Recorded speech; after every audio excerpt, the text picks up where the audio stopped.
Rwanda just banned Tanzanian alcohol. Here's what they're not telling you. 2 governments, 1 product, and 2 completely different stories about what's actually in the bottle. On August 5, 2026, Rwanda's Food and Drug Authority quietly suspended the import and sale of several alcoholic beverages coming in from multiple countries, Tanzania among them. The official reason? Non-compliance with established standards. 48 hours later, Tanzania fired back. This is Rwanda Digest.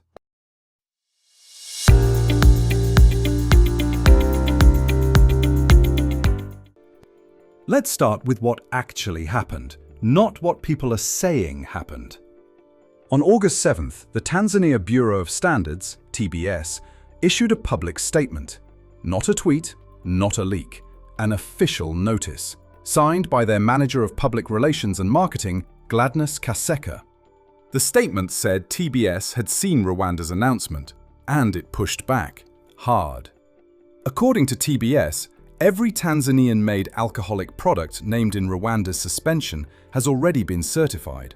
Certified under Tanzanian law and under the East African Community's Standardization, Quality Assurance, Metrology and Testing Act of 2006, the shared regulatory framework the entire bloc is supposed to operate under. In other words, Tanzania isn't just disagreeing, they're saying on paper that their products already pass the regional test Rwanda claims they failed. So who's right? Here's what we can actually confirm. Rwanda's FDA suspended the products, citing non-compliance. Tanzania's TBS says those same products meet both national and EAC-wide standards.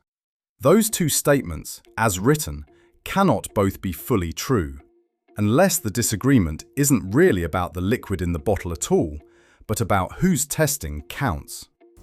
That distinction matters more than it sounds. The East African community exists specifically so that a product certified in one member state doesn't have to be recertified at every border. If Rwanda is applying its own separate standard on top of the EAC framework, that's not just a food safety story, that's a trade story, and potentially a regional integration story. TBS seems to understand that too. Their statement doesn't just defend the product, it says the ministry is now engaging at various levels, including through the East African Community Secretariat itself. That's a diplomatic move, not a lab result. You don't call in the regional secretariat over a bad batch of beer. You call them in when you think the rules themselves are being applied unevenly.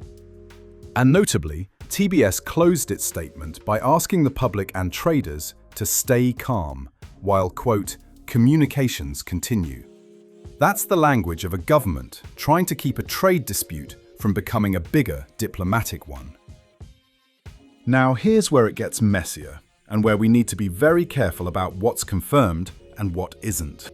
Alongside the official statements, a Kinyarwanda language social media post began circulating, directly addressing President Kagame.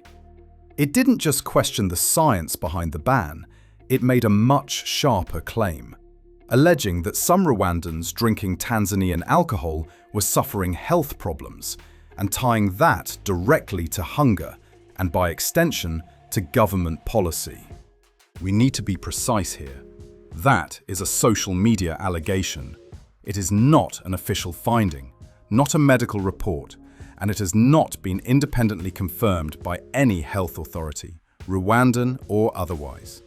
Rwanda's own FDA notice, as reported, cites standards non-compliance, not documented illness. Linking consumer alcohol products to a health crisis and then to broader food security politics is a claim currently sitting entirely outside the official record. What we can say is this: the ban has clearly become a lightning rod for frustrations that go well beyond a customs dispute. Whether that frustration reflects an underlying reality or is simply how a trade disagreement gets amplified online is not something the evidence in front of us settles.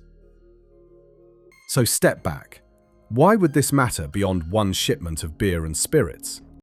Because Rwanda sits at the center of a region that has spent decades trying to prove that African-led integration, shared standards, shared markets, freer movement of goods, actually works. The EAC was built to end exactly this kind of standoff. One member state unilaterally blocking another's certified goods. When that happens anyway, it's a live test of whether the bloc's institutions have real teeth, or whether national authorities still act first and coordinate later. It also lands inside a broader pattern worth watching.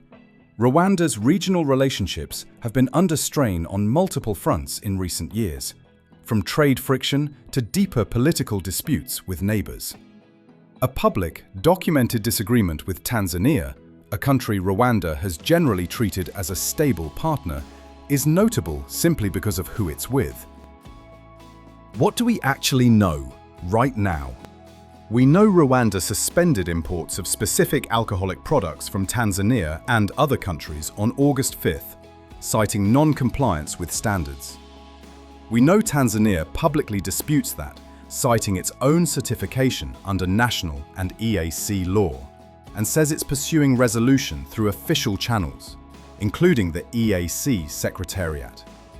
And we know the dispute has spilled into public commentary that goes further than either government's own statements, commentary that remains unverified. What we don't know is just as important. We don't know which specific standard or which specific product batch triggered Rwanda's suspension. We don't know whether this resolves quietly through EAC diplomacy or becomes a longer-running trade fight.